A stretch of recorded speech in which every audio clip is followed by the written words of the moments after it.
Let's dive into some of the less commonly used modal verbs in English. We often hear about can, could, will, and would, but today I want to focus on shall, ought, got, need, and have. Each of these verbs has its own unique flavor and usage, so let's break them down. First up is shall. Traditionally, shall is used to express future actions, particularly in formal contexts. For example, you might say, I shall return. It sounds a bit old-fashioned, doesn't it? In modern usage, it's often replaced by will, especially in American English. However, shall can still be used to make suggestions or offers, like, shall we dance? This gives it a polite tone. A tip to remember: think of shall as a way to sound more formal or polite when making plans. Next, we have ought. This modal verb expresses duty or moral obligation. For instance, you ought to apologize implies that it's the right thing to do. It's similar to should, but ought carries a slightly stronger sense of obligation.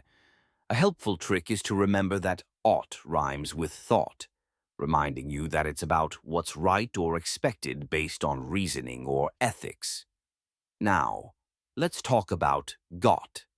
This one can be a bit tricky because it's often used in the phrase have got, which indicates possession.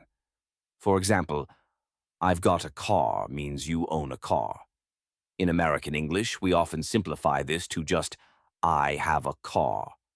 However, got can also imply necessity when used in informal contexts, like I've got to go. To remember this, think of got as a casual way to express what you have or what you need to do. Moving on to need. This modal verb expresses necessity or requirement. For example, you need to study for the exam indicates that studying is essential. It's straightforward, but remember that need can also be used in a more relaxed way, like I need a break. A good tip is to associate need with urgency. If something is needed, it's often important or time-sensitive. Finally, let's explore have. This verb can function as a modal when expressing obligation, especially in phrases like, I have to finish this report. It indicates a requirement or necessity, similar to must. However, have can also denote possession, as in, I have a meeting at 3 p.m.